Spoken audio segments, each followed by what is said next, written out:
Hello and welcome to Driving Home. Today we're doing a topical. Tropical? No, topical. Oh. I'm sorry, I've disappointed you already. Totally tropical taste. It is, yeah. No, this is... we don't normally do something that's current, do we, really? I mean, certainly when you end up... Upsetting people. Well, that and recording stuff sometimes weeks in advance. Today we're going out on a wing and we're just... Yeah, we're recording this and giving it to you within 2 or 3 days or whatever. Which is pretty quick for us. It is, yes. It's about the petrol crisis, which is clearly evident in the title of the podcast, but ultimately it's it's not a petrol crisis. Should we be clear on that first? Is it a panic buying crisis? Well, ultimately, yes. We haven't run out of petrol. They're not short on petrol. No, they just can't get it there. Jeff's got all the petrol. He's not used it all. There's stuff there. We just can't get it to the... Deliveries. Exactly. And then everything's gone up as well at the moment, from used cars to tyres to PCs. Food. Everything, hasn't it? I mean, if you think that if petrol goes up, everything that's transports, which is, let's face it, everything now. Yeah, everything's not... Amazon deliveries is going to get to the point where you don't get free delivery with Amazon. Well, they're going to have to charge more for the monthly... or that. Yeah, it's going to happen, isn't it? Possibly. Who'd have thought we'd have been at the mercy of truck drivers? Yeah. I think what we need to do is on a Thursday evening, we need to start clapping for truck drivers, I think. Well, it's a good point, isn't it? Because key workers, remember when the pandemic first started, key workers were effectively the NHS, police, fire, emergency service. Yeah, well, that's it. And now all of a sudden, key workers is an ever-growing sector. It's literally anybody, isn't it? Well, I need to get my kids into school.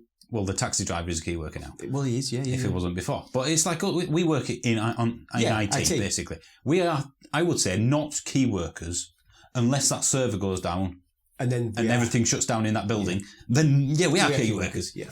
And then anything that we need, there must be key workers to support the key workers. Yeah, it gets a bit... Everybody. Everyone's a key worker. Yeah. We're getting off topic here. Let's go back to the petrol crisis. Petrol crisis. Should we start with where we went on Sunday?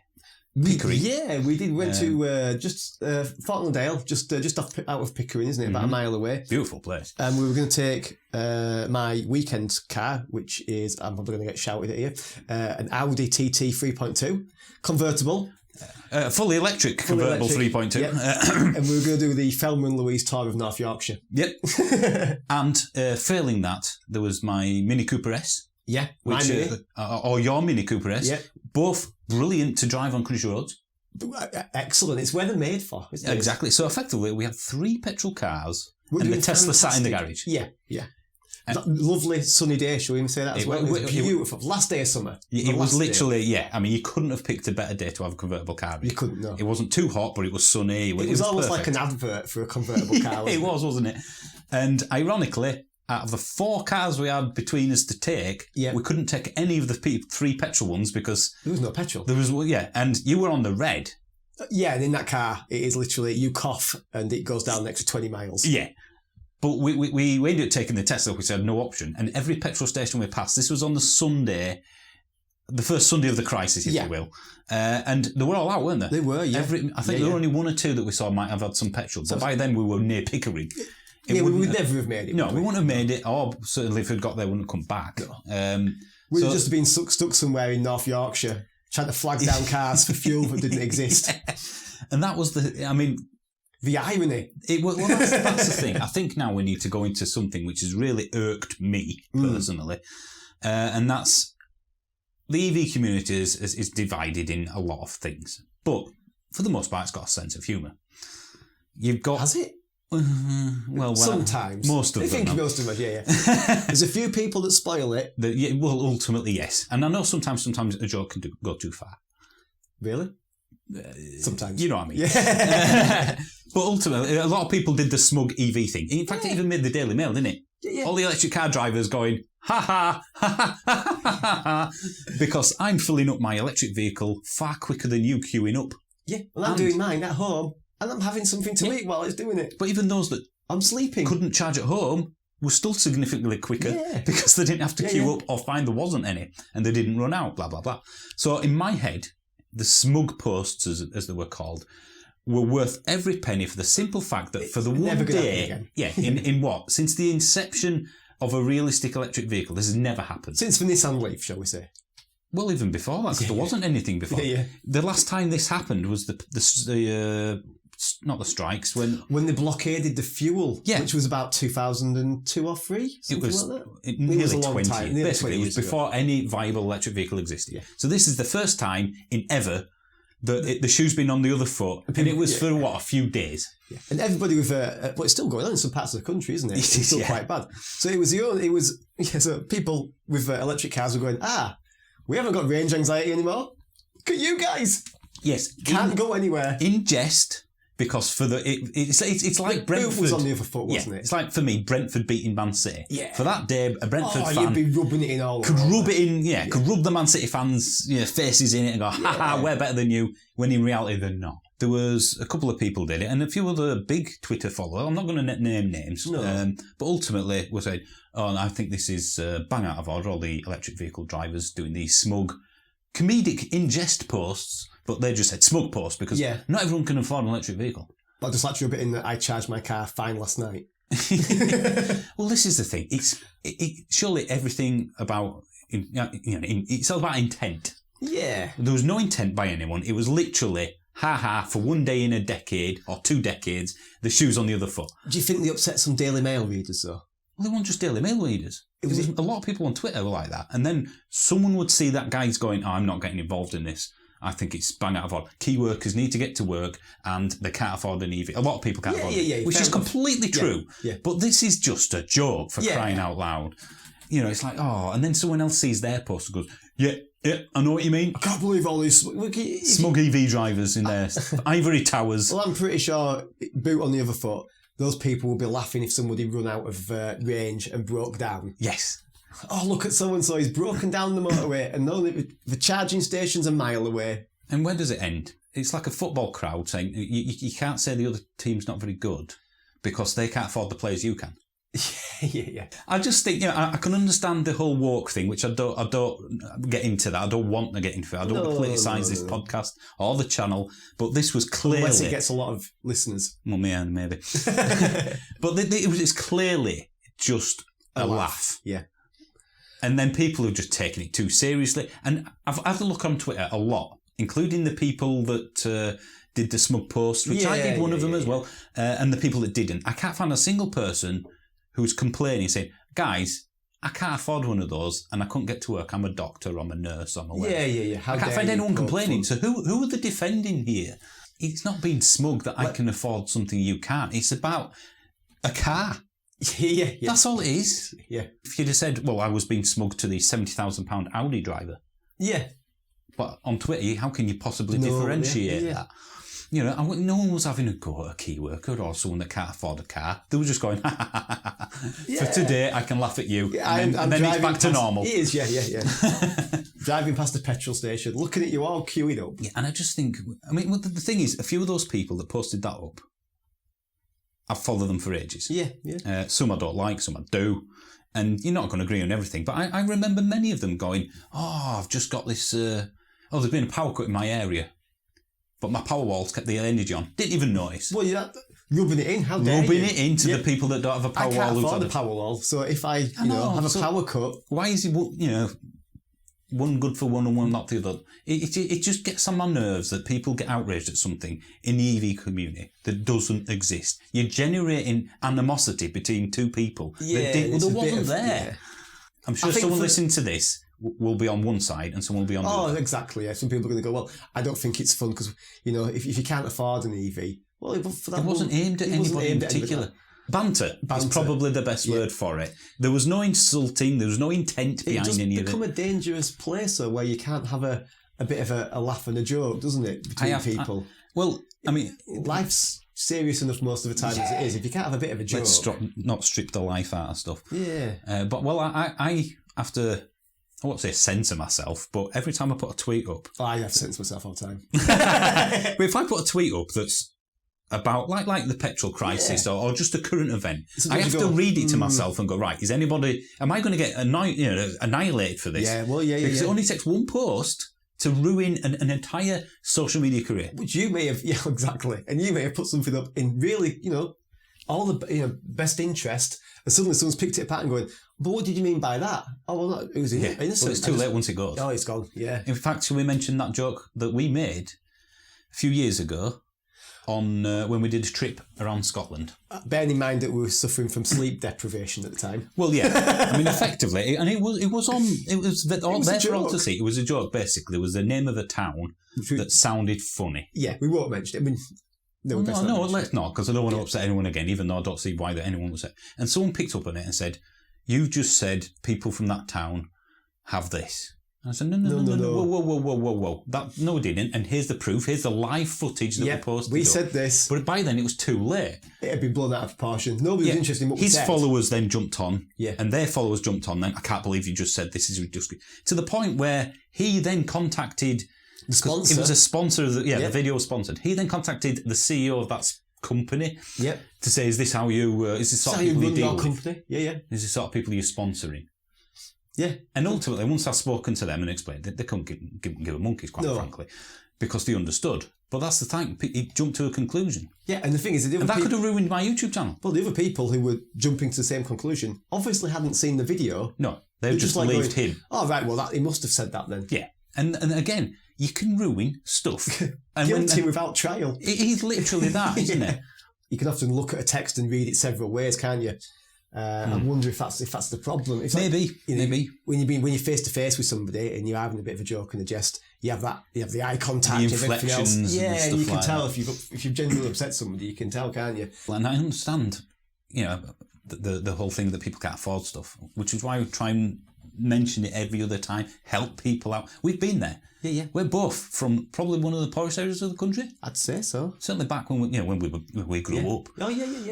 Listen, it's not. If you ask people back where we live now, we're like, oh God, it's rough. It's rough, yeah. So been there, understand that. I'm not, not naive to the world, but ultimately, I think the world needs to lighten up sometimes. I think so. But anyway, we've gone off on a. I think it's because our mind just goes like.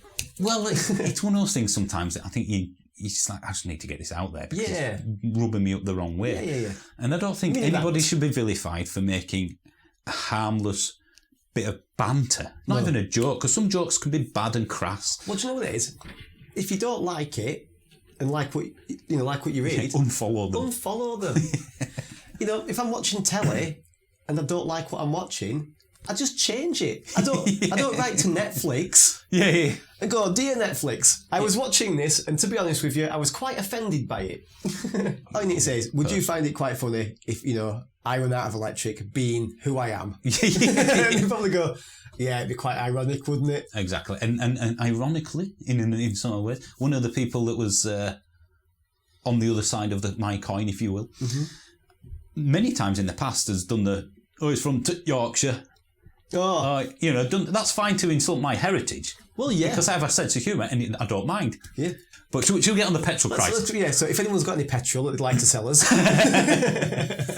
Well, I think it's one of those, isn't it, that, range anxiety. Let's talk about petrol range anxiety. Well, yeah. I don't have an EV. No. I did, fortunately, manage to fill up during the week, just purely by chance, passing the garage. And we do a lot of miles for work. Yeah, I do a couple of hundred. Per week? Per week, yeah. So it's usually... And then personal stuff on top? Yeah, it's usually full tank I do per week. When I was down to... Because my car's got 8 bars. It's a Mini. It's got 8 bars of fuel. It's relatively efficient. You get 50 miles a gallon if you want it. If I want it on a long run, yeah. So I'm down to 2 bars, which is anywhere between 50 and 75, 80 miles. And there was no fuel anywhere. I was certainly beginning to panic because I know that it's not like an electric car when you've got 80 miles, when you roughly know you've got 80 miles in it. The amount of times I turn my car off and on would mean that could go really quickly. And you can't just, if it really comes to it with an electric vehicle, you can use a 3-pin plug socket at any building. Oh, yeah. No, I'd be having to, basically, if I run out of fuel, I'd be having to, like, don armour and run in with a sword, just trying to battle fuel off somebody else in a petrol station. You'd have to recover. It'd be like Mad Max. Well, the recovery aren't going to have any fuel for you, are they? Well, they'll just take you somewhere, I presume. Park you outside the garage. Everyone I else don't know. Yeah. They must be doing something. Bound to be people that are running out. I know the my closest garage have had every day this week. They're usually open from 6 in the morning till 10 at night, but because of the rush, they've had to put all their staff in at the same time. So we're opening 9-5 every day. When I pass there between 7:30 and 8 o'clock in the morning, there's a queue of maybe 40 cars. and some people have been there since 5 a.m. to queue. What? And you're only allowed 40 quid of fuel at a time. And the guy who owns it, he owns several. It's an independent garage. He's put on Facebook and everything. I have fuel. Don't have to panic. We have it. Yeah. But people are still queuing. Yep. It's beyond belief. Well, when I came back today through Saltaire, I thought, what's going on with traffic? And it was all because the queues were spilling out onto the road. The Shell garage. And people, and people had to go around them. So it's having a lot of knock-on effect, which is ironically making people use more fuel. I think the irony is as well is that most fuel stations tend to be like on a roundabout or on a crossroads where it's accessible for a lot of people, which means queuing becomes an absolute nightmare. Yep. And then you get the people blocking the road, hoping just to be one in front of the person to getting the fuel first. Well, should we try and make it more positive, this? I have noticed, so this is clear evidence, on the How to Drive a FEV Properly video. Oh, yeah. There's been a significant spike of views on that specific video, which went up in December. Wow. Is that this week? Yeah, since the petrol crisis sort of came about. Where everyone's going, I wonder if I can buy one of these. No, I've got a plug-in hybrid. I never plug it in. So now they're going, my mate maybe Dave. I should. Yeah, it'd be interesting. The guy that we talked about on that on one of the recent videos. Is he plugging it in? Well, that's it. I bet a lot of people with plug-in hybrids, so even if it's 3-pin plug. Company car owners. Yeah. The majority of them will be, won't they? I'm getting my fuel paid for, what's the point of plugging in? I can get another 20, 25 miles out of Which this. is enough, isn't it, for a lot of people? Well, it extends it 20, 25 miles. It's another day maybe or something like that. And then you go home and you plug it in again, you got another 20, 25 miles. Well, yeah. So you're either getting 150 miles per gallon instead of 40, 50, or you just electric only. But it all of a sudden, has that had an effect of people, is it twigging? Well, I wonder then if, as a positive thing out of this, those people will go, I'll continue to do this.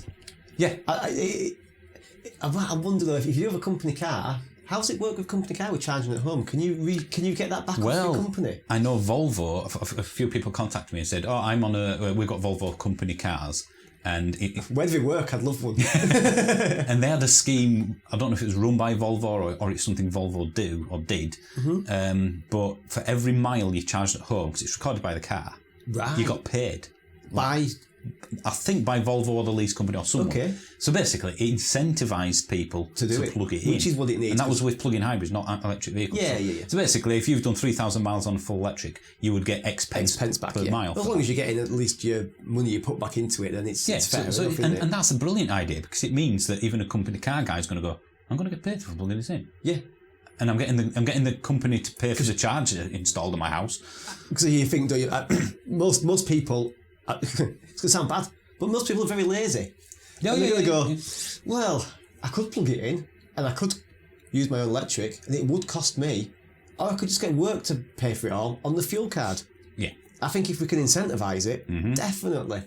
Maybe even if they make a little bit of money from it. Well, if they do that, you will get paid for every mile you plug it in. Well, that's perfect. And logically, the company will make some money, some savings, because they'll use less fuel. Yeah, well, you'll be getting your pence per mile anyway. If you get a fuel card, you get your pence per mile? Not if it's company car, I guess. Well, you get, in that case, then yeah.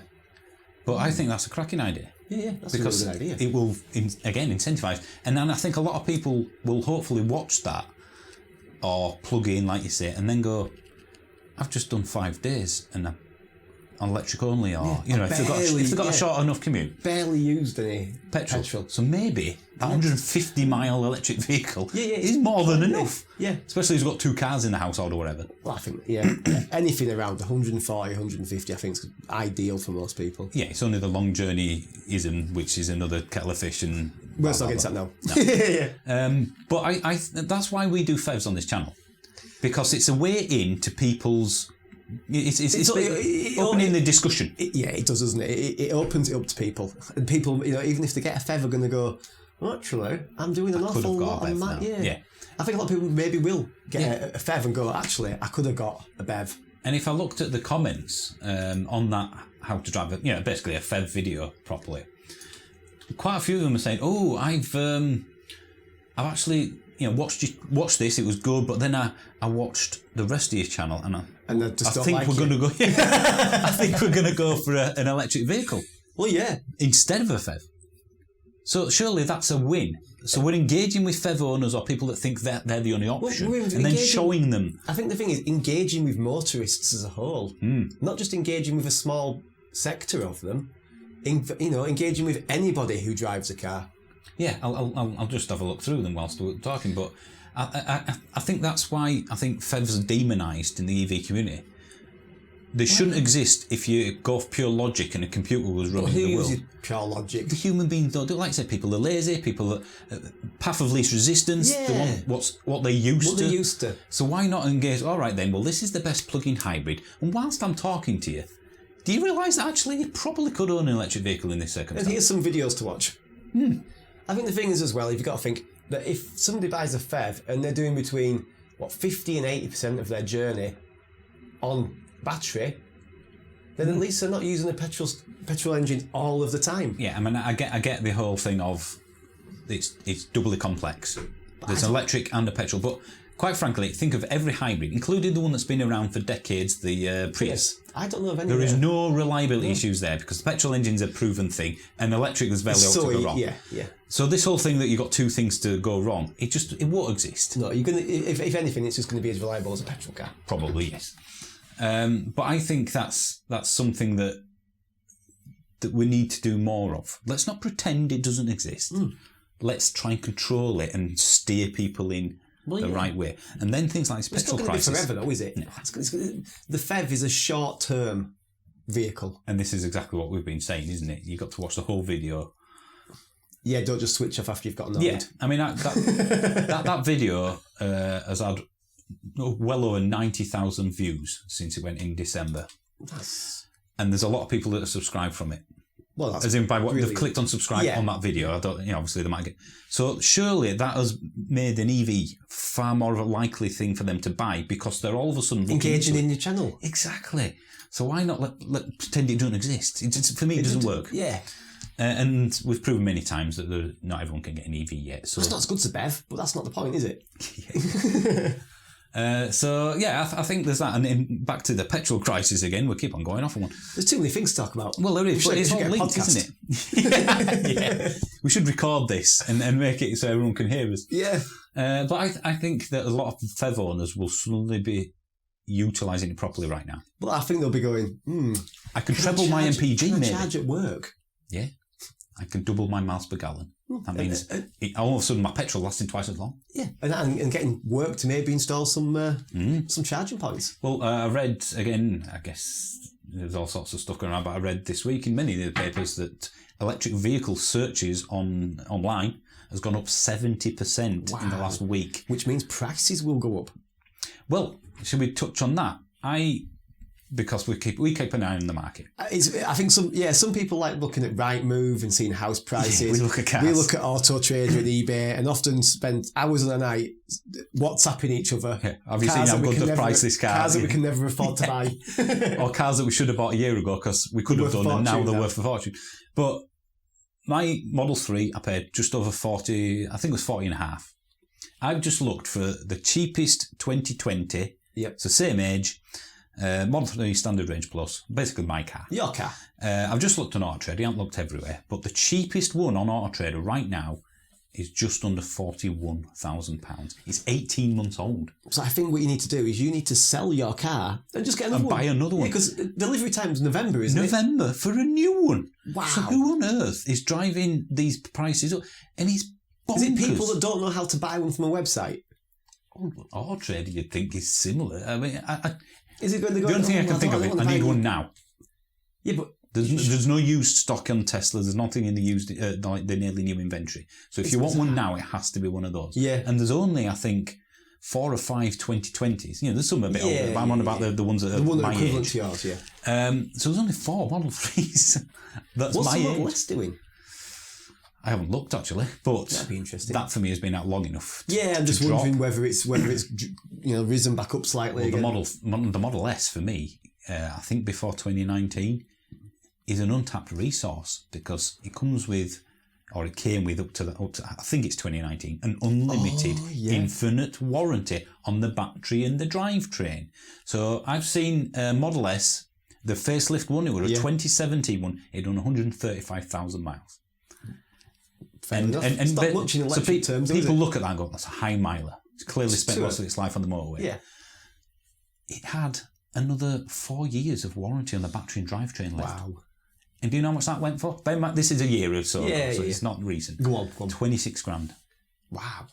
That's for a Model S 2017, 75D. It's a massive car as well, isn't it? Yeah. And it's like, well, yeah, batteries have done a lot. It's under warranty for 4 years. Keep it for 3 years, sell it. I mean, granted, you're going to have odd repairs.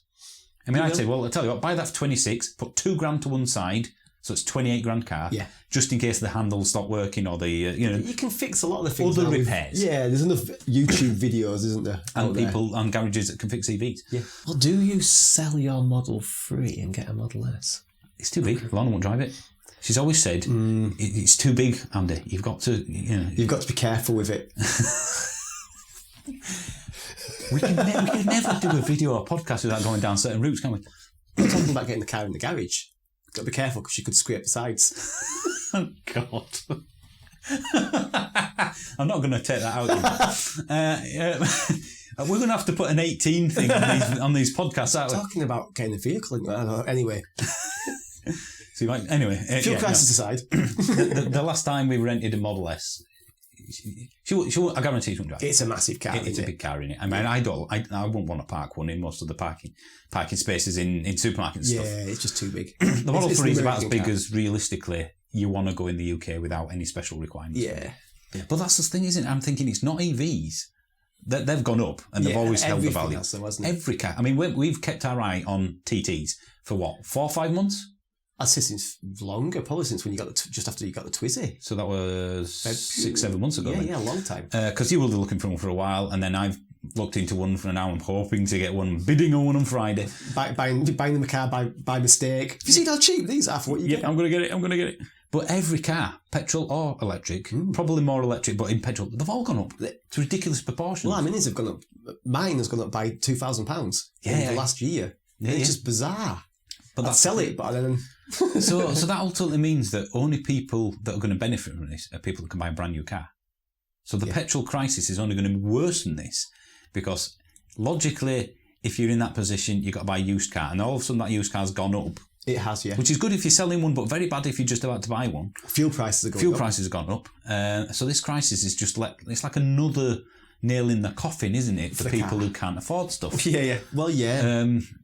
And I guess going back to that thing, we're smug with our electric vehicles. But again, we've been through it. It's an intent thing. But ultimately, this for me is highlighting why the transition has to be sped up to electric. Because it's all right saying, I don't want to wait for that. And this is a one-off. Because it is a one-off, isn't it? Yeah. But I think this is likely to more happen more than as ever. Oh, yeah. We're at a strange time in the history of our country, aren't we, really? It's everyone going through quite... Yeah, is petrol... What's petrol at the moment, the last time you passed it at the moment? Did I tell you how much I paid for it when I put it in on Monday? Go on. £1.47.9. Is that special or normal? It was super, yeah, special, super. Super, and that is still... Normally, I'd be paying £1.38 probably for super.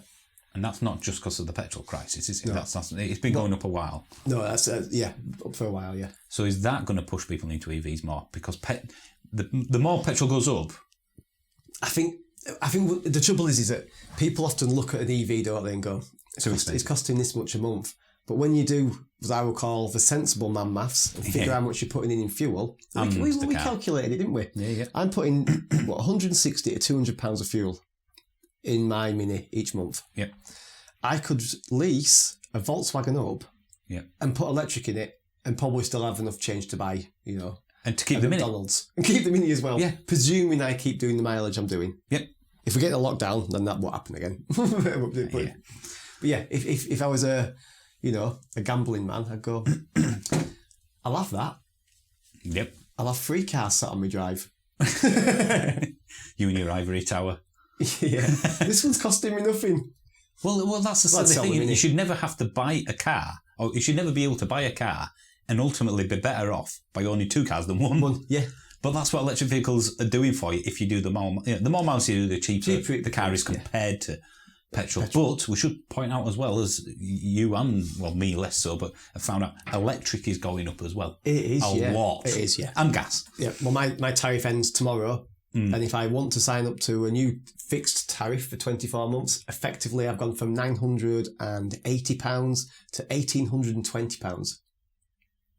So I've chosen not to fix it and just gone a variable rate. Sandhead. But, well, that's the thing, isn't it? Even Octopus Go, the tariff I've been on for quite some time now. Obviously, I've got the battery as well as the car. Well, you sent me a link to that, didn't you? Yeah, I said, well, why did you go on this? It's 15.7p. I changed to Go in April, May-ish from Agile. Yeah.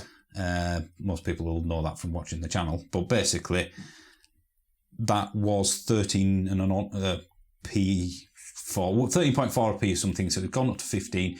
Now, if you change to Octopus Go, 23 or 24 23, 24 pence per kilowatt hour. Yeah. It's still 5p at night, so it's still great for electric vehicle owners, but that's not far off doubled from what it was a year ago. That's crazy, isn't it? And that's with what I would say probably the one most likely to give you the cheapest rates, the companies in that. So all of a sudden electric vehicles have gone up as well. Well, I guess if you're on Go they haven't, because you can still charge at 5p. But ultimately, everything's going up. Yeah. And then people are going, oh, well, a lot of electric vehicles, it's not going to be as cheap to run now, are you? The smile will be wiped off your face. Well, actually, no, there's still that gulf. Between it's like someone saying, no, you're catching me up now on your age. No, still got that gap of 10 years. Because everything's gone up. So electric cars are still as cheap to run because the petrol's gone up in equivalent. Yeah. Maybe even more so. Maybe even more so, I think, yeah. And then this is highlighted that we've got so little petrol in reserve, as it were.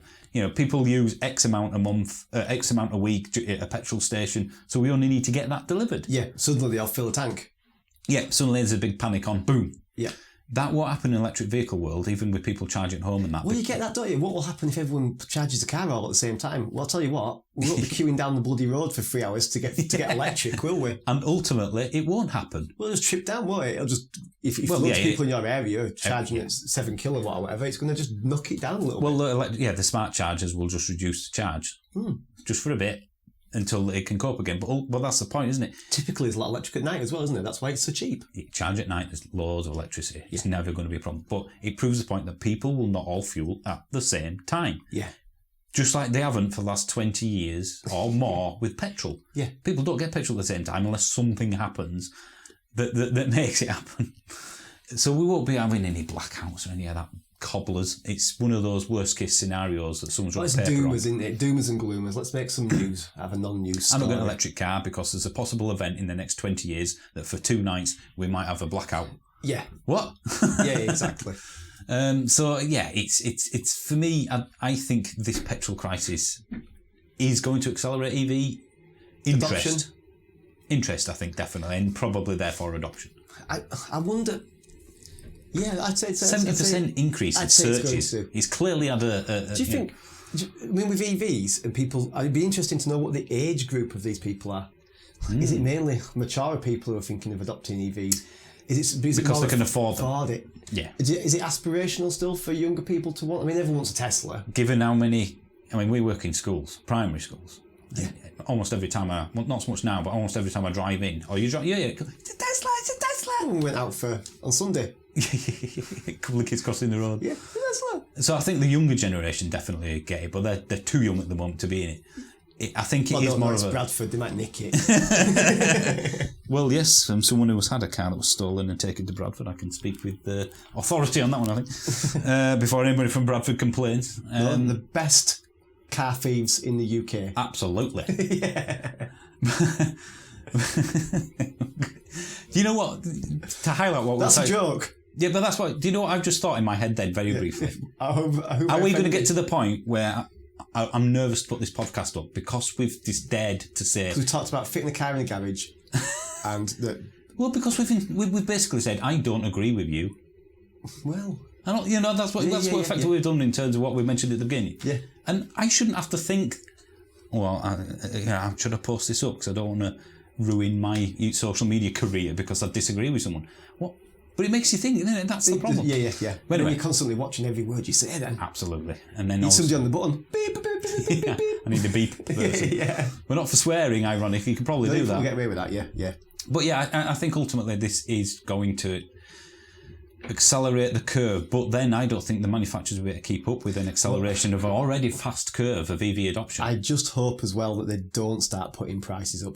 Of the cars as well. Even more so. You know, of EVs. Because they can, because they know they can sell them. Well, it's a supply and demand, isn't it? You know, when the supply isn't there, so when the supply isn't there and demand's high, the price naturally goes up. Well, a fellow on Twitter that I know, Tiller, I've forgotten his Twitter name now.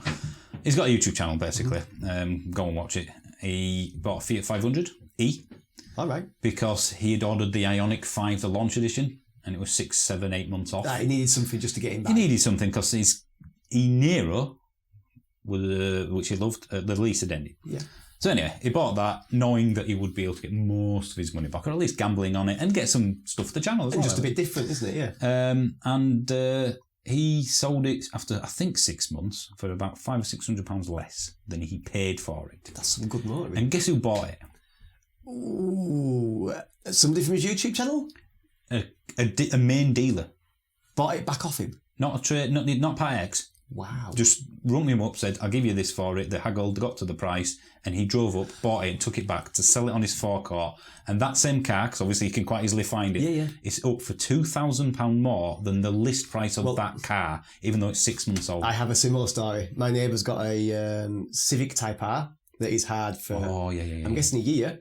And he took it in for its first service. How many miles has he done? He's done 1,500, something like that. Because of lockdown? Yeah. Well, he doesn't drive. 1,500. He works from home. It's his toy. Yeah. So he took it in for a service. And he paid 30 grand for his car. Mm-hmm. And they rung him up and they said, do you want to sell your car? And he went, well, I don't know, because I really like it. I don't know what I'd get. He said, we'll give you 34 for it. He went, nah, I'm not interested. 35. I said, well, I don't know, it's been the best car I've ever had. I've really enjoyed it. I tell you what, we'll give you 36 for it.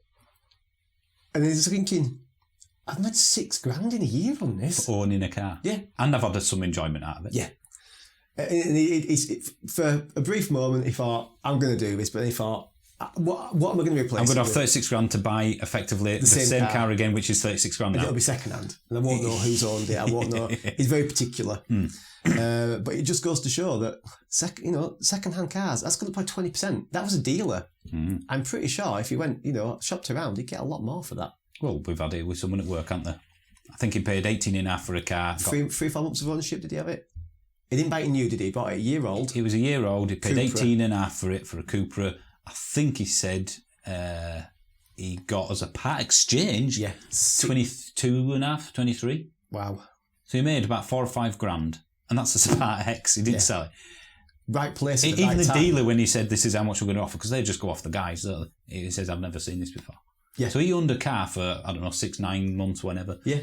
And made 4 or 5 grand on it. And that's... and well, I think this is partially one of the reasons I bought the Audi. The TT. So the TT... 16-year-old car, 17-year-old. 17-year-old car, in immaculate condition. I mean, it's barely going to get used. I'm going to do a couple of thousand miles a year. And it's an investment. I had, a tiny little bit of money inherited. It's that a was horse. sat there for no reason at all. I thought, well, if I invest this, I get some enjoyment out of it. And in the worst case, I get my money back or make a little bit. Yeah, you might make a bit. It's either Bitcoin or enjoy my money sat on the drive. Yeah, and as someone who really enjoys cars, it makes sense. Yeah, and also it's an asset as well. I could have bought a kitchen, but I can't strip that and sell it if I come into hard times. The Twizy.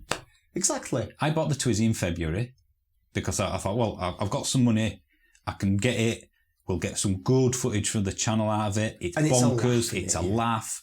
It was always going to be a short-term, 6 month sort of ownership thing, partly to pay off the bathroom and partly because, well, I've had my fun now. And I thought, well, I'll buy it in winter. Yeah, when people probably don't want one. Cheaper. Sold it in August for £1,000 more. Even if you take out the windows and the MOT and all the stuff I spent money on and insurance, all of it, I reckon I made £500 for basically driving around in a Renault Twizy. With a massive smile on your face. Exactly. And it's just weird. Usually that was rare cars only or exotic cars that appreciate. The only car previously in my history where I have sold it for what I bought it for was a Corrado VR6. Yeah, I actually sold mine for more, but I did put thousands into it. Yeah. But yeah, that's the only vehicle where I had that for 6 months and I sold it for exactly what I bought it for. I've been looking at Corrados. Oh, no, do you know how much our car would... basically, I've seen our car in terms of spec and age. Yeah. And rough mileage of what it would be now. It'd be like 30-year-old. Mine was 92. Yeah. You're looking at, for a really good example, 15 grand now for a Corrado VR6. For less than 100,000 miles sort of thing. And they're getting very rare. So for that sort of thing, I can understand because they're getting rarer, blah. It's anything that's just interesting. Limited numbers, special. Absolutely. So for my advice to anyone buying anything, certainly if it's a toy sort, if you're lucky enough to have another car, is buy something that is low on numbers. Yeah. I mean, the Type R wasn't low. It's not like there's only 50 on sale, is there? But it's so well received in the press and people like it. It's a brilliant car for what it's designed to do. Yeah. And it's clearly sought after. Oh, yeah. They still sell it, I assume? They sell a different version. It's not I think there's a facelift to it now, but I think there's a massive waiting list on. I may be wrong. Right, so it's basically a waiting list. I think there's a massive waiting list. They did a yellow version, which was a limited edition version, and they were flipping for double the price. They were flipping for 60 grand when they came out. I know someone that's in January, assuming it's still same date, getting the Yaris GR. What colour?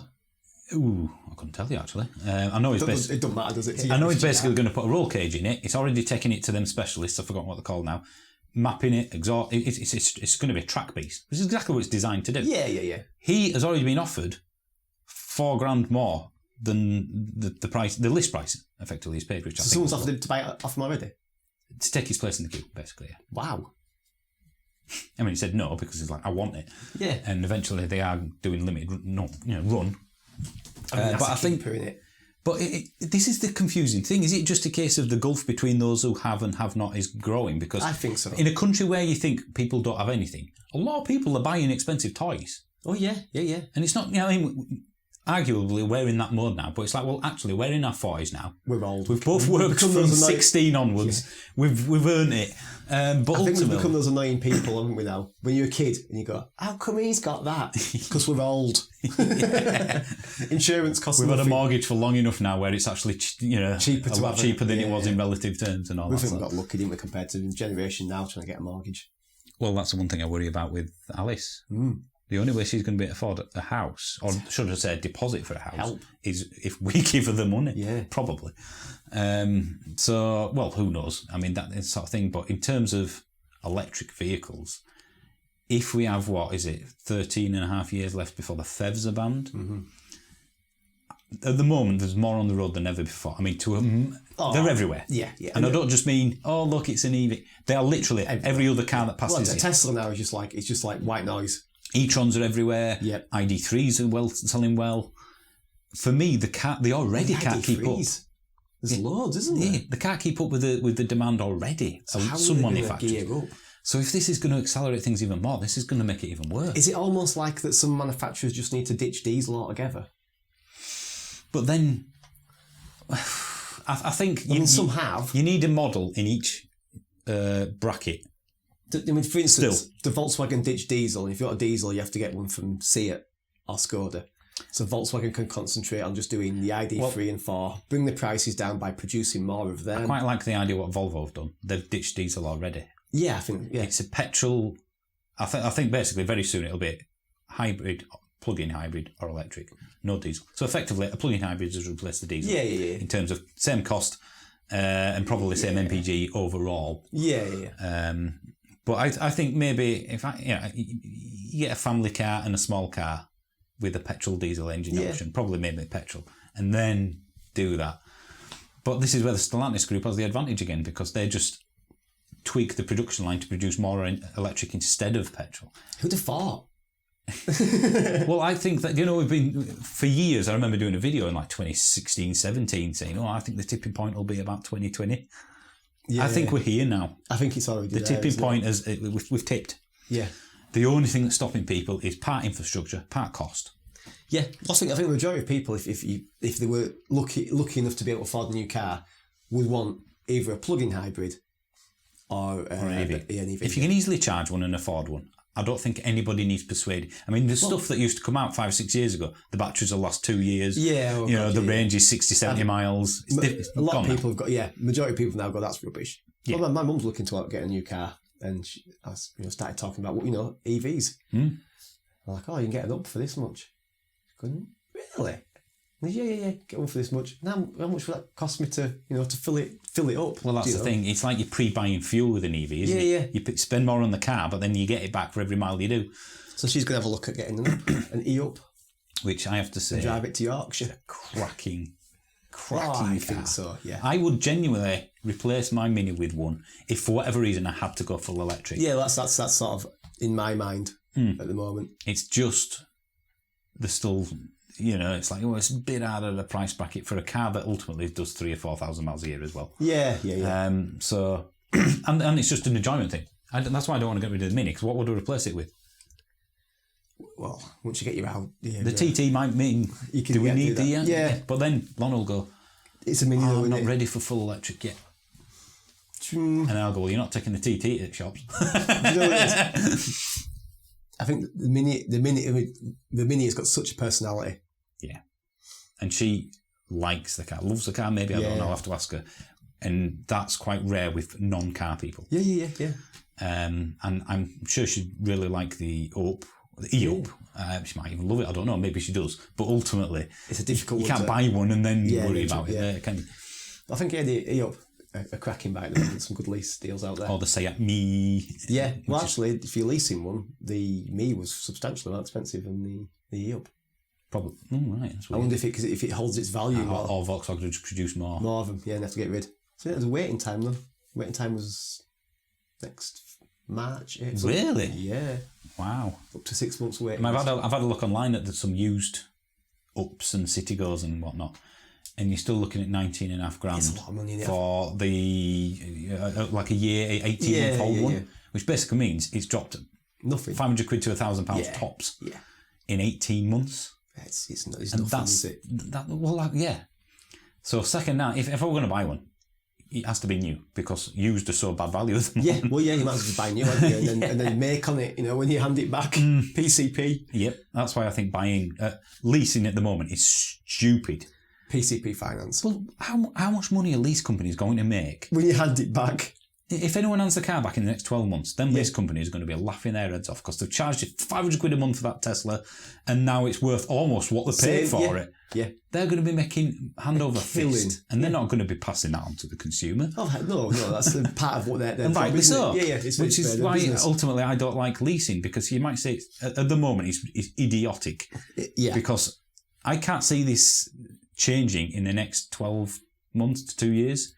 I don't, this holding value at least, not necessarily going up. I think you're right there. Not with electric vehicles as well. I don't think it's going to be. No. So what we're saying is, we need to buy as many special rare cars as possible, as quickly, as fast as possible. Yeah. So we need to remortgage and get a few extra. I think, and then we need a barn to put them in, and then forget about them for 50 years. So Johnny Smith can do a barn find video. Yeah, then let's advertise the fact we've got them, and then sell them. So no, I think we're going to have to change the name of this podcast because we've rambled so much. We've gone off in so many directions. So I think this is going to be a petrol crisis / rant / used car prices sort of thing. Yeah. I think when you start these, you've got sort of a thing in your head is where it goes, and as conversation often does. That's why I like podcasts. It just runs a certain way, and you go, "Well, this is quite interesting. What about this? Well, what about this little bit here?" I mean, ever since not so much we've started doing this, but I've started listening to more podcasts. Yeah. Because I find that, maybe it's in age thinking, I find it when you're driving especially, it's more interesting hearing people doing this, chatting about a subject you're interested in, clearly, than it is listening to music followed by 5 adverts and then another song. If I want to listen to music, I stick Spotify on. Yeah. If I want a bit of conversation, because even your Radio 4s and that, they only do it they discuss a topic for 5 minutes and then they move on. Yeah, it's not enough. It's not enough, no. They generally just scratch the surface, barely. Which is why, on the 2 times I was on the BBC Radio, I said to the guys each time afterwards, that wasn't enough. Yeah.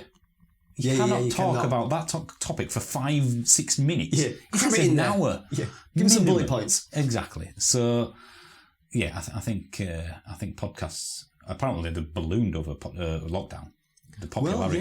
Well, everyone's got one now, and now we do. Yeah. But no, again, as in other podcasts, please do let us know via whatever means necessary. Go on ev-man.co.uk, use the contact page if necessary. Did you do a / podcast on the website? Do we need to do that? There is a podcast page. I guess we could put a con. However you do it, we might do a podcast. Not smoke signals. That's going to be bad for the... We want topics, basically. We do, yeah. What you would like us to cover.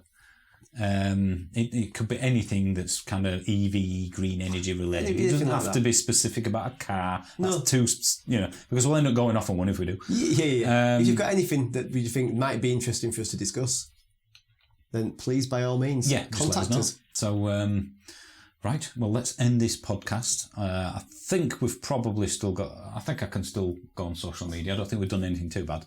Still, I think you'd be all right. You still show your face. Yeah. And now everyone will be thinking, what does he mean? What does he mean in the EV community? Who's he talking about? That's even better, isn't it? So, thanks for listening. I almost said thanks for watching there. And of course, as always, we need one final word from our non-sponsor, Harry here, which we always end the podcasts on this word right now. Ooh, what's it going to be today? Oh, come on. What's it going to be today? Oh, I'm struggling. I wanted 2, you see. 2 words. Oh. Yeah, and it's a name, and it's funny. Well, it's not funny. It wasn't. It wasn't. You built it up now. It's got to be a good one. It was Phil McCann.